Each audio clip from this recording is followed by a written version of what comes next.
एक बार फिर से आपका स्वागत है दोस्तों। इस वीडियो में हम बिहार दरोगा परीक्षा 2025 के लिए जो सबसे मोस्ट इम्पोर्टेंट क्वेश्चन है उसको कवर करेंगे। चलिए दोस्तों आज का वीडियो शुरू करते हैं। पहला क्वेश्चन है दोस्तों कि सूर्यास्त एवं सूर्योदय के समय सूर्य का आभासी चटपटापन निम्न परिघटना के कारण है। तो इसका सही आंसर होगा दोस्तों ऑप्शन नंबर ए, अपवर्तन। तो चलिए अगला देखते हैं। अगला क्वेश्चन है प्रथम विश्व युद्ध के दौरान कौन सा देश 1915 में ब्रिटेन के खिलाफ केंद्रीय बलों में शामिल हुआ। तो इसका सही आंसर होगा दोस्तों ऑप्शन नंबर बी, बुल्गारिया। चलिए अगला क्वेश्चन है कि टिहरी बांध नदियों के संगम पर स्थित है। तो इसका सही आंसर हो जाएगा ऑप्शन नंबर ए, भागीरथी एवं भीलांगना। चलिए अगला क्वेश्चन है किसी अर्धचालक का ताप बढ़ाने पर उसकी प्रतिरोधकता। तो इसका सही आंसर होगा दोस्तों ऑप्शन नंबर ए, बढ़ती है। चलिए अगला देखते हैं। अगला क्वेश्चन है कि यदि एक कूट भाषा में ब्रांच को EPDLFF लिखा जाता है तो उसी कूट भाषा में मास्टर को कैसे लिखा जाएगा। तो इसका सही आंसर होगा ऑप्शन नंबर डी, PYVRHP। चलिए अगला क्वेश्चन है कि एक 5 सेमी भुजा वाले घन के सभी सतहों को रंगा गया तथा एक एक सेमी भुजा वाले छोटे घनों में काटा गया तो कितने घन ऐसे हैं जिसकी 2 सतहें रंगीन है। तो इसका सही आंसर होगा दोस्तों ऑप्शन नंबर डी, 36। चलिए अगला क्वेश्चन है कि निम्नलिखित में से सबसे छोटी संख्या कौन सी है। तो इसका सही आंसर होगा ऑप्शन नंबर ए, 7/11। चलिए अगला प्रश्न है कि 1799 ईस्वी में टीपू सुल्तान की मृत्यु के उपरांत मैसूर का राजा किसे बनाया गया। तो इसका सही आंसर हो जाएगा option number C, Krishnaraj III को। आइए अगला क्वेश्चन है कि क्वार्टज का रासायनिक नाम क्या है। तो इसका सही आंसर होगा दोस्तों option number A, sodium silicate. चलिए अगला क्वेश्चन देखते हैं। अगला क्वेश्चन है कि प्रत्येक राज्य के राज्यसभा के लिए चुने जाने वाले सदस्यों की संख्या किस अनुसूची द्वारा निर्धारित की जाती है। तो इसका सही आंसर होगा ऑप्शन नंबर बी, 4। आइए अगला क्वेश्चन होगा 540 के गुणनखंड की कुल संख्या है। तो इसका सही आंसर हो जाएगा ऑप्शन नंबर ए, 24। चलिए अगला क्वेश्चन है कि जलियांवाला बाग की घटना किस वर्ष में घटित हुई थी। तो इसका सही आंसर होगा दोस्तों ऑप्शन नंबर सी, 1919 ईस्वी में। चलिए अगला क्वेश्चन है कि बांग्लादेश एक स्वतंत्र राष्ट्र कब बना। तो इसका सही आंसर होगा ऑप्शन नंबर डी, 1971 में। आइए अगला क्वेश्चन है कि निम्नलिखित में से किसमें चांदी नहीं है। तो इसका सही आंसर होगा दोस्तों option number C, German silver में।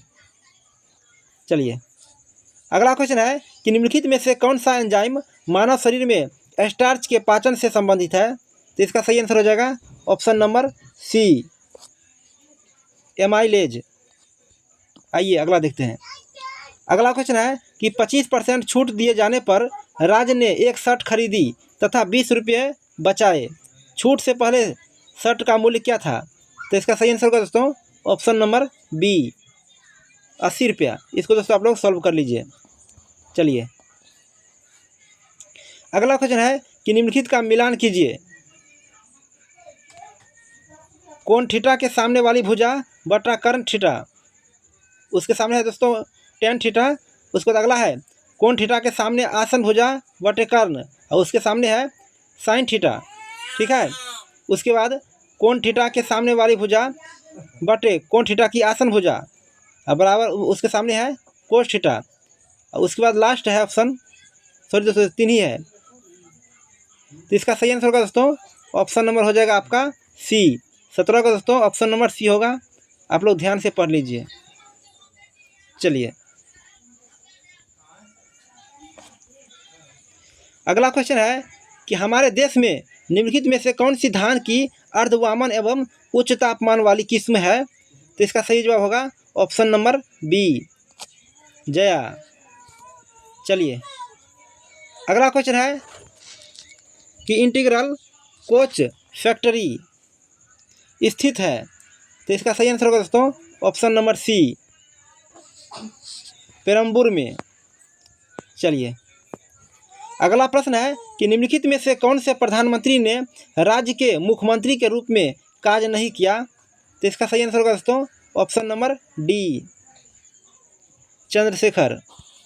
चलिए अगला क्वेश्चन है कि क्लोरोजाइलिनॉल तथा टर्पिनियोल का मिश्रण किस रूप में कार्य करता है? तो इसका सही आंसर होगा ऑप्शन नंबर ए, रोगाणुरोधक। चलिए अगला प्रश्न है पिता तथा पुत्र की आयु का अनुपात 3:1 है, उनकी आयु का गुणनफल 147 है, तो 5 वर्ष बाद उनकी आयु का अनुपात होगा। तो इसका सही आंसर होगा दोस्तों ऑप्शन नंबर ए हो जाएगा। ठीक है, इसको आप लोग सॉल्व कर लीजिए। चलिए अगला प्रश्न है दूध को दही में परिवर्तित करने वाले बैक्टीरिया है? तो इसका सही आंसर होगा option number A, lactic acid bacteria. चलिए अगला प्रश्न है कि निम्नलिखित में से कौन सा आनुवांशिकतः रूपांतरित खाद्य पादप है? तो इसका सही आंसर हो जाएगा ऑप्शन नंबर डी, सुनहरा धान। चलिए अगला क्वेश्चन है कि समीर ने कहा सरिका मेरी माता के पोते की पत्नी है, सरिका किस प्रकार समीर से संबंधित है? तो इसका सही आंसर होगा दोस्तों ऑप्शन नंबर ए हो जाएगा। ठीक है, पुत्रवधू। चलिए अगला प्रश्न है कि परमाणु रिएक्टर में ग्रेफाइट का प्रयोग किस रूप में किया जाता है? तो इसका सही आंसर हो जाएगा ऑप्शन नंबर सी, मंदक के रूप में। चलिए अगला प्रश्न है कि मध्य रेल मंडल का मुख्यालय है? तो इसका सही आंसर हो जाएगा option number C, Mumbai CST। चलिए अगला क्वेश्चन है कि आयरन की कमी से क्या होता है? तो इसका सही आंसर होगा दोस्तों ऑप्शन नंबर सी, एनीमिया। चलिए अगला प्रश्न है कि भूमध्य रेखा निम्नलिखित में से किस देश के मध्य से नहीं गुजरती है? तो इसका सही आंसर हो जाएगा ऑप्शन नंबर सी, भारत। आइए अगला क्वेश्चन देखते हैं। अगला क्वेश्चन है कि भाखड़ा नागल बांध किस नदी में बना है? तो इसका सही आंसर होगा दोस्तों ऑप्शन नंबर बी, सतलज नदी पर। चलिए अगला क्वेश्चन है कि जोग जलप्रपात स्थित है? तो इसका सही आंसर होगा ऑप्शन नंबर डी, शरावती नदी पर। आइए अगला प्रश्न है कि जहां आरा द्वारा लिखित शेख मोइनुद्दीन चिश्ती की जीवनी है? तो इसका सही आंसर होगा ऑप्शन नंबर ए, मुनीस अल अरवा। चलिए अगला क्वेश्चन देखते हैं। अगला प्रश्न है कि महात्मा गांधी ने असहयोग आंदोलन को कब वापस लिया था? तो इसका सही आंसर हो जाएगा ऑप्शन नंबर ए, फरवरी 1922 को। चलिए अगला क्वेश्चन है कि नाम दफा राष्ट्रीय उद्यान स्थित है? तो इसका सही आंसर हो जाएगा option number A, Arunachal Pradesh में। चलिए अगला क्वेश्चन है कि नक्काशीदार कांच के लिए निम्न में से किस अम्ल का उपयोग किया जाता है? तो इसका सही आंसर होगा दोस्तों ऑप्शन नंबर डी, HF। आइए अगला प्रश्न है कि किस संवैधानिक संशोधन अधिनियम के द्वारा राष्ट्रपति के लिए संवैधानिक संशोधन विधेयक पर सहमति देना अनिवार्य किया गया? तो इसका सही आंसर हो जाएगा ऑप्शन नंबर ए, 24वां। आइए अगला प्रश्न है कि सोन नदी का उद्गम स्थल है? तो इसका सही आंसर होगा दोस्तों ऑप्शन नंबर बी, अमरकंटक। चलिए अगला प्रश्न है कि किसी वर्ग की भुजा का माप लेते समय भूल से 2% अधिक मापा गया, उस वर्ग के परिकलित क्षेत्रफल में आई त्रुटि प्रतिशत ज्ञात कीजिए। तो इसका सही आंसर होगा दोस्तों ऑप्शन नंबर डी हो जाएगा। ठीक है, ये मैथ का क्वेश्चन है, आप लोग सॉल्व कर लीजिए। चलिए अगला प्रश्न है कि पूगा घाटी स्थित है, तो इसका सही आंसर होगा ऑप्शन नंबर ए, लद्दाख में। आइए अगला क्वेश्चन है कि कौन सा जनपद छठी एवं चौथी शताब्दी ईसा पूर्व के मध्य सबसे शक्तिशाली महाजनपद बना, तो इसका सही आंसर होगा ऑप्शन नंबर डी, मगध। चलिए अगला प्रश्न है कि बंगाल में अमला खालिस्तान का अधिकारी होता है, तो इसका सही आंसर हो जाएगा ऑप्शन नंबर डी, जमींदार। चलिए अगला क्वेश्चन है कि मुर्रा नस्ल है, तो इसका सही आंसर होगा दोस्तों ऑप्शन नंबर बी, भैंस की। चलिए अगला प्रश्न है कि 1946 में भारत आए कैबिनेट मिशन में कितने सदस्य थे, तो इसका सही जवाब होगा ऑप्शन नंबर बी, 3। आइए अगला देखते हैं। अगला क्वेश्चन है कि निम्नलिखित में से कौन सा अकबर के काल में भूमि का वर्गीकरण नहीं है, तो इसका सही जवाब हो जाएगा ऑप्शन नंबर डी, जरीबा। आइए अगला क्वेश्चन है कि जैन धर्म का 23वां तीर्थकर कौन था, तो इसका सही आंसर होगा दोस्तों ऑप्शन नंबर सी हो जाएगा, पार्श्वनाथ। चलिए अगला प्रश्न है कि सीमा सड़क संगठन की स्थापना की गई थी, तो इसका सही जवाब होगा ऑप्शन नंबर बी, 1960 में। अगला क्वेश्चन है कि अंकलेश्वर स्थित है, तो इसका सही आंसर होगा ऑप्शन बी, गुजरात में। चलिए अगला प्रश्न है अवध राज्य का अंतिम शासक था, तो इसका सही आंसर होगा दोस्तों option number A, Wajid Ali Shah. चलिए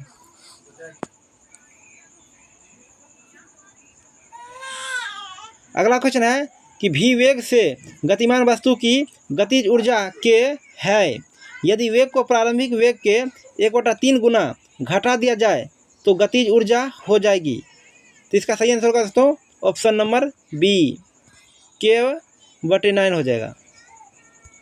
चलिए अगला क्वेश्चन है कि भिलाई, दुर्गापुर एवं राउरकेला में इस्पात संयंत्रों का निर्माण किस पंचवर्षीय योजना में हुआ था, तो इसका सही जवाब होगा ऑप्शन नंबर बी, द्वितीय।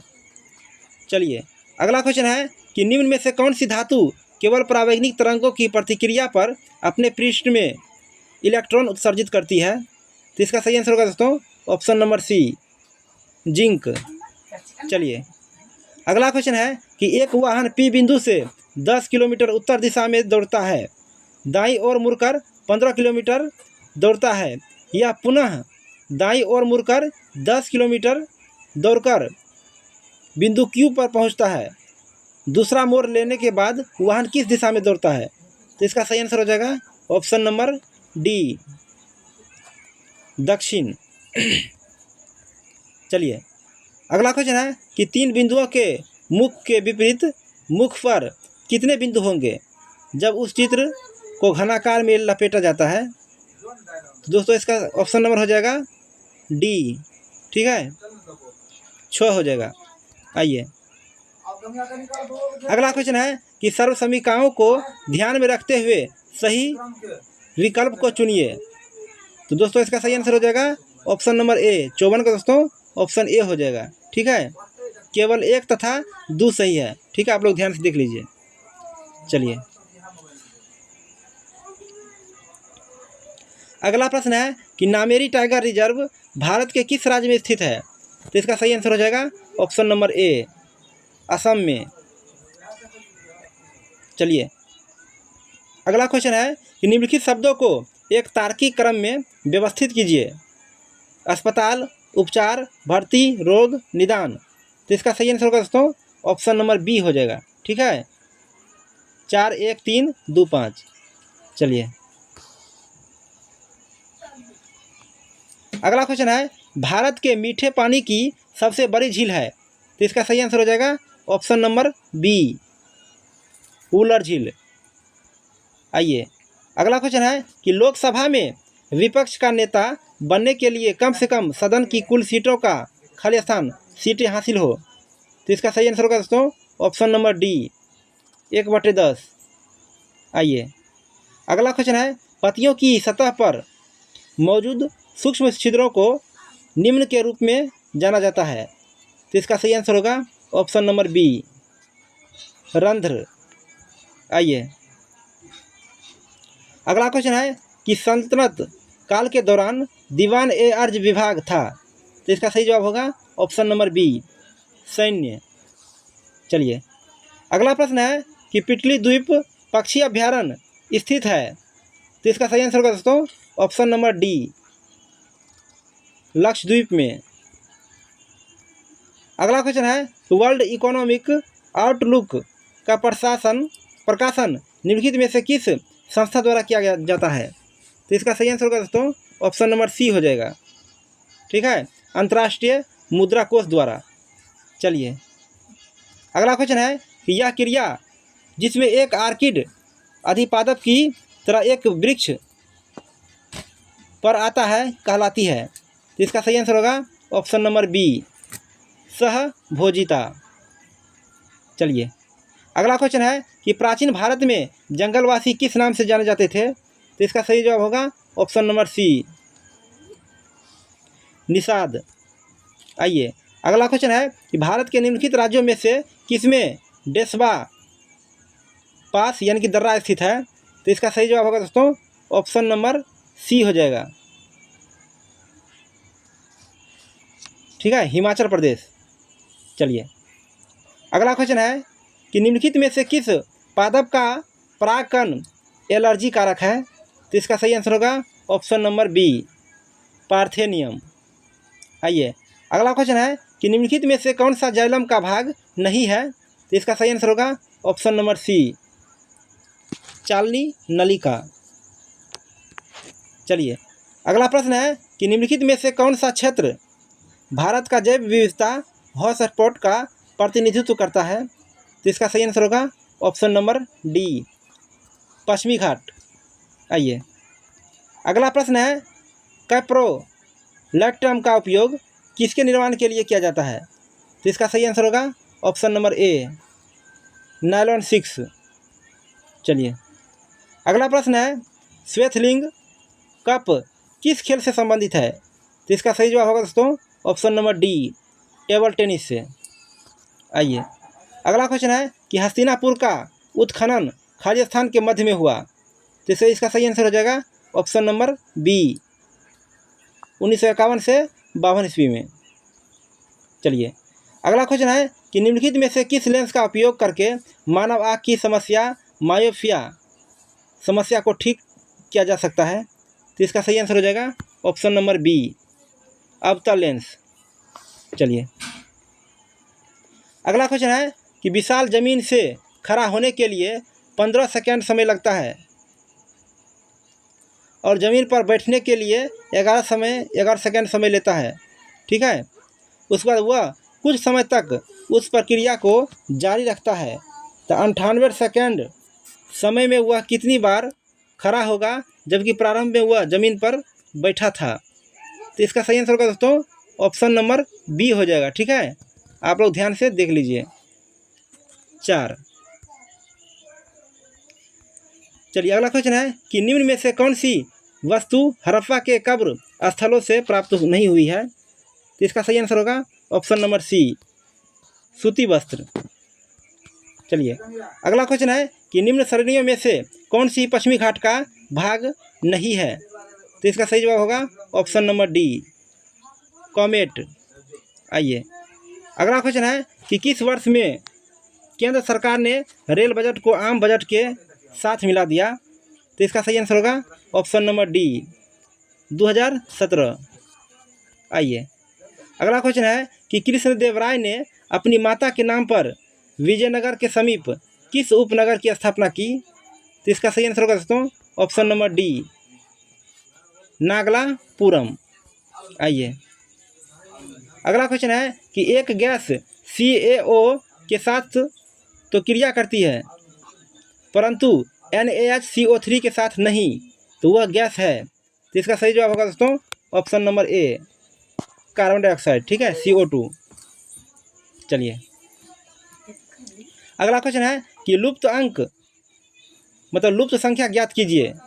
इसको दोस्तों ध्यान से देख लीजिए आप लोग। इसका सही आंसर हो जाएगा ऑप्शन नंबर बी हो जाएगा। ठीक है, 8 आप लोग यहाँ भर सकते हैं। चलिए अगला क्वेश्चन है कि एक निश्चित कूट में यदि ब्रेन को ये सब यानी कि ध्यान देखिए दोस्तों, स्टार है, उसके बाद प्रतिशत का चिन्ह है, फिर भाग का है, फिर हच है, फिर गुना है, तो तथा TIER को इतना लिखा जाता है, तो उसी कूट भाषा में ट्रेन को कैसे लिखा जाएगा? तो इसका सही आंसर होगा दोस्तों ऑप्शन नंबर डी हो जाएगा। ठीक है, इसको ध्यान से आप लोग देख लीजिए। चलिए अगला क्वेश्चन है कि भारत के नियंत्रक एवं महालेखा परीक्षक को उसके पद से हटाने की प्रक्रिया नियम किसके समान है? तो इसका सही जवाब होगा ऑप्शन नंबर सी, उच्चतम न्यायालय के न्यायाधीश। आइए अगला क्वेश्चन है कि शब्द सेरीकल्चर संबंधित है, तो इसका सही आंसर होगा दोस्तों ऑप्शन नंबर डी, रेशम से। चलिए अगला क्वेश्चन है निम्नलिखित में से कौन सी विश्व का सबसे हानिकारक जलीय खरपतवार है? तो इसका सही जवाब होगा ऑप्शन नंबर ए, आइकोर्निया। चलिए अगला प्रश्न है कि निम्न में से कौन सा देश सार्क का सदस्य नहीं है? तो इसका सही जवाब होगा ऑप्शन नंबर सी, ईरान। आइए अगला क्वेश्चन है कि किस मुगल सम्राट के शासनकाल में मुगल दरबार में चाहर, तस्लीम और जमीन बोस लागू किए गए? तो इसका सही जवाब होगा दोस्तों ऑप्शन नंबर सी, शाहजहां। आइए अगला क्वेश्चन है कि बौद्ध धर्म में उपदेश देने हेतु किस भाषा का प्रयोग किया जाता है? तो इसका सही आंसर होगा ऑप्शन नंबर ए, पाली भाषा का। चलिए अगला क्वेश्चन है कि 14 घंटे एक दिन का कितना भाग है? तो इसका सही आंसर होगा दोस्तों ऑप्शन नंबर बी। ठीक है, 7/12। आइए अगला क्वेश्चन है कि अणुचुंबकीय पदार्थ, तो इसका सही आंसर होगा दोस्तों ऑप्शन नंबर डी हो जाएगा। ठीक है, चुंबक की ओर छीन बल द्वारा आकर्षित होते हैं। चलिए अगला क्वेश्चन है किस मौर्य स्तंभ के शीर्ष पर एक विशाल हाथी स्थापित है? तो इसका सही आंसर हो जाएगा ऑप्शन नंबर सी, संख्या स्तंभ। चलिए अगला क्वेश्चन है कि पर्यावरण संरक्षण के बारे में जागरूकता फैलाने में सहायक पुस्तक साइलेंट स्प्रिंग के लेखक कौन है? तो इसका सही जवाब हो जाएगा option number B, Russell Carson. चलिए अगला क्वेश्चन है जब 7/7 को 4 से विभाजित किया जाता है तो शेषफल है? तो इसका सही आंसर होगा दोस्तों ऑप्शन नंबर सी, 3। चलिए अगला क्वेश्चन है तिलैवा बांध खालिस्तान नदी पर निर्मित है, तो इसका सही आंसर होगा दोस्तों ऑप्शन नंबर ए हो जाएगा। ठीक है, बराकर। आइए अगला क्वेश्चन है किस एक्ट के द्वारा भारत में ईस्ट इंडिया कंपनी का व्यापारिक एकाधिकार समाप्त कर दिया गया? तो इसका सही जवाब होगा option number C, option number C हो जाएगा, 1813 ईस्वी का चार्टर एक्ट। चलिए अगला प्रश्न है निम्नलिखित संख्या श्रेणी में अगला पद क्या आना चाहिए? तो दोस्तों इसको आप लोग ध्यान से देख लीजिए, इसका हो जाएगा ऑप्शन नंबर बी। ठीक है, इसका ऑप्शन बी हो जाएगा। चलिए अगला प्रश्न है कि कोडरमा खालिस्तान के खनन के लिए जाना जाता है, तो इसका सही आंसर होगा दोस्तों ऑप्शन नंबर सी, अबरक।